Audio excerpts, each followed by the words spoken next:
6:17 on TSN 690. Welcome back to Game Points with Matthew Ross. We are here until 8 o'clock tonight. ESPN Sunday Night Baseball coming up at that point. We're talking a little CFL in and around the segment, in the segment, out of the segment, because we have Montreal Alouettes wide receiver Brandon London here in studio. But first, let us introduce our guest this segment. He is the billed as second on the second morning show in TSN 1050's lineup in the mornings, Macko and Cauz. You can also follow him on twitter.com/mcauz56. He aspires one day to make it Cauz and Macko. It is Matt Cauz. How you doing? You see, though, my ego is so in place, and I'm so comfortable that I don't mind these barbs you throw out to begin this interview. And you know, let's just say it, Macko and Cauz, it just has a better ring to it than Cauz and Macko. I'm fine with it. I'm very comfortable with myself. Don't try to bring me down. How dare you do that when I'm taking up my busy time to be on your show, Matt Ross? I'm sorry. I didn't mean it. Oh, you know what? Let me apologize. I'm sorry. I shouldn't have attacked you like that. I'm used to it. I'm used to your abrasiveness. You know, that's why we have you on. It's fun. It's combative. But I wanted to give you a chance to start the segment off nicely by saying hello to Brandon London. Oh, hey, you got Brandon London sitting in studio? Yes. Yep. Oh, massive year last year for you. Now, this season, it's going to be, instead of Jamal Richardson and Brandon London, it's going to be Brandon London, Jamal Richardson. There you go. Right? Is that what this season's going to be? You know, to tell you the truth, one game it might be Arlan Bruce, Brandon London. The next game it might be Jamal Richardson, SJ, Brandon London, Arlan. We have a lot of firepower on this offense, especially our receivers right now. So, I mean, you never know what you're going to get, to tell you the truth. No, listen. No receiver kills the Argonauts more than Jamal Richardson. And let's face it. I know you can't admit this. It's basically Toronto and Montreal fighting it out for the East. Hamilton and Winnipeg are an absolute mess. You don't have to agree. You can just blink your eyes twice so that I know that you agree with me. I'm secretly nodding, blinking, and my ears twitching as well. But you never know, though. You never know. You're right. You're right. You never know. But if I had to go to Vegas and bet, I feel pretty comfortable that Toronto and Montreal will be fighting it out in the end. And of course, Matt Cauz, when he bets, only does it in Las Vegas in a legal capacity. He goes all the way to Vegas to bet on the CFL, but that's another story. Matt Cauz, obviously also covering the CFL for CFL.ca. First of all, Matt, we hadn't formally congratulated you on the official morning show gig, so congratulations to you, sir. You. Yeah, it's a ton of fun, 9 to noon on Monday to Friday, TSN Radio. And, yeah, it's an absolute blast. And also, my hours, I avoid traffic, both going to work and coming to work. So it's it's a boost. All right, Matt, we got a lot to get to. Why is Mo laughing? Why are you laughing, Mo? Because Matt Cauz, right, as I told you off air, sent me 2 tweets which had 3 words in total. I was heaping praise on him earlier in the week, seeing that he was on CBS Sports. For a tweet, yes. And he's like, really? I know. I never knew about that. I never knew. All right. Well, here we go. We got a lot to get to here. So let us start with the CFL, Matt. Argonauts won it last year. Are they the same team this year? Are they as good? Are they better? Are they worse? What's your take? Offensively, they're going to be better. Defensively, I have no idea what's going on with the team right now. But Chris Jones, it's basically Chris Jones' system, and they just felt the need to start cutting a whole bunch of players. I'm just upset to see Kevin Huntley gone. Big fan of his. But offensively, I think this team will be even better. Ricky Ray played his best ball right at the end of the year, going into the playoffs. He'll be comfortable. I think this team's going to be better than the version last year. And thankfully, Chad Owens didn't get beat up in the octagon. So I like Toronto. I see, put it this way, when they play Montreal, I'm expecting a lot of 37-33 games. Now, Brandon, what's your take on that? Chad Owens doing some MMA. I loved it. I tweeted the guy and told him I wanted on one of my web series, Jersey Off, Suit On. You know, I don't want to go in the ring with him or anything, but I'll bring cameras and watch him train and do all that type of stuff. And anytime any athlete does something off the field other than football, I praise it. I love it. Matt, how is the fan interest so far going into the season? Obviously, the Blue Jays now becoming hot out of nowhere. TFC now playing so well here, but has the fan interest grown and has season tickets increased for the Argonauts, where they'll have bigger crowds coming out to the good old Sky Dome this year? I see what you're doing. I see exactly what you're doing right now. And you know what? I'm going to fall into your trap. Right now, I feel bad for the Argonauts. They're the defending champs, but now the Blue Jays have won 11 in a row. They're finally in the playoff run. And just happening hours ago, I'm sure you guys know, Jonathan Bernier being signed by the Maple Leafs. So that means we're going to have to talk about that for days and days and days. Yep. Let's face it.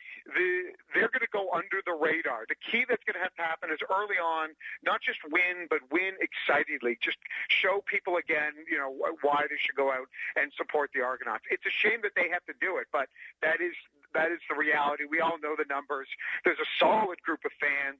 The Argonauts work as hard, if not harder, than any other franchise to try to get people out there, but it's just dealing with this city and with all the issues, namely being that horrible place called Skydome.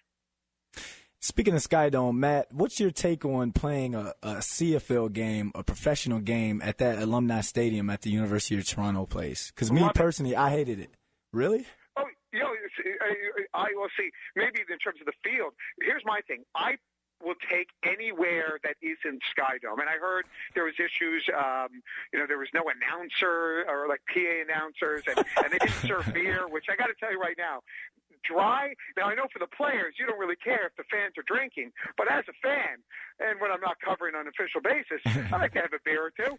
So, there's got to be some things ironed out. I just like anything. They could play it at a high school stadium. They could play it in, my parents' backyard. Just don't play it at Sky Dome. You've got to do what Montreal's done, what TFC's done. Small, intimate stadium. Make it an event. Half the people that go to a TFC game, they couldn't name a player. They don't even know what the score is. They're just there to be in the sun, have some fun, sing their goofy songs, wear their silly scarves that seem to happen in soccer, and have some drinks. And that's what I want to see with the Argonauts. I'm thinking with that stadium, you have that home side that has, 4,500.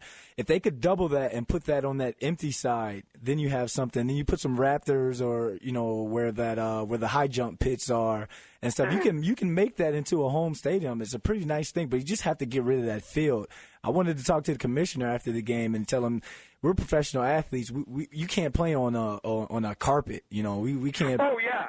For you guys, you're right. In terms of the safety of the players, that's completely different. I mean, you don't want to compromise at all on the number one asset of any league.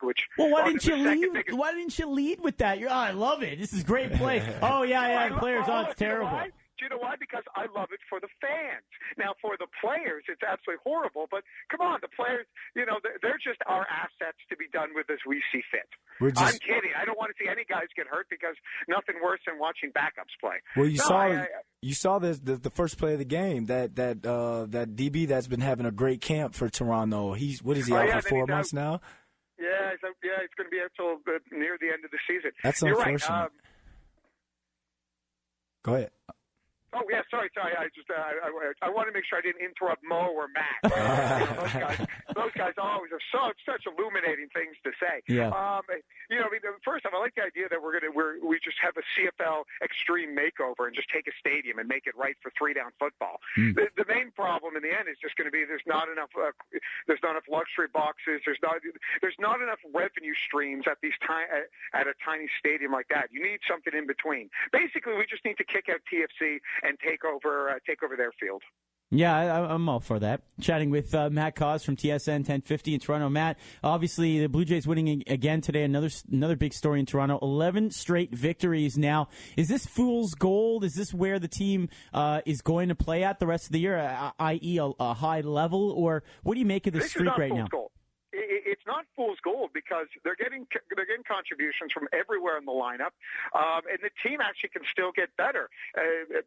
Alex Anthopoulos was talking about Jose Reyes, and Reyes might be back on Thursday. So then you're going to have, probably the second or third most dangerous player on the lineup back. Eventually, Brett Laurie's going to come back. Same thing with Brendan Morrow. Oh, Brett Laurie's not coming back. Come on, get out of here. Come on. Brendan Morrow absolutely come back. Don't stop it. Don't be so bitter. Listen, the Blue Jays right now, okay, here's the stereotypical answer. They're not as good as their record right now. They're much better than where they started out. I think this team is going to challenge, I think, for a playoff spot. I don't know if they'll make it because you got to play like 600 ball for the rest of the season. But if Baltimore, 3 games out, 3 games out of a wild card. Yeah, absolutely. Listen, and they get to continue to prove themselves. They've got Boston coming up. They got Tampa. You know, if they can play at this level, just so much confidence, and the team enjoys being around each other. You can tell this is not fool's gold. This is exactly what Anthopoulos had in mind when he put this team together. He is Matt Cauz. The show is Macko and Cauz on TSN 1050. Right. And you can hear it while you're in Toronto, 9 to noon every day. Now, Matt, you go to tsn.ca/radio. You can listen online from anywhere in the world. Which I always do. You're such a brown noser, Mo. Now, the other thing here, Matt, as well, are you're still doing work for some content for CFL.ca as well?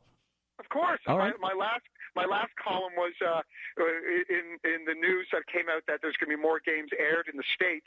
I wanted to help Americans and to translate the game, CFL to NFL, NFL to CFL translator. And actually one of them, this one works for you guys, I compared Anthony Calvillo to Brett Favre's first year in Minnesota when Favre was, 49, 52 years old, but got it done, got the team to the NFC Championship game, probably should have beaten the Saints for that one.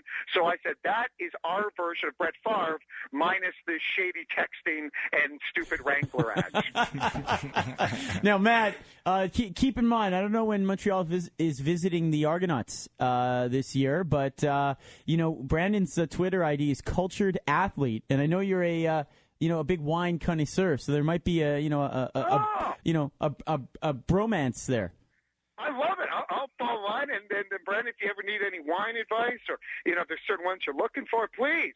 I'm also trying to do a column. I want to try to do an interview with the commissioner, and we sit down to a bottle of wine, and we just do the interview until it takes us to finish off one bottle of a good red wine, and just talk about stuff around the league. That's a great idea. That's a great idea. No, but the answers by the end would be even better than the answers at the start.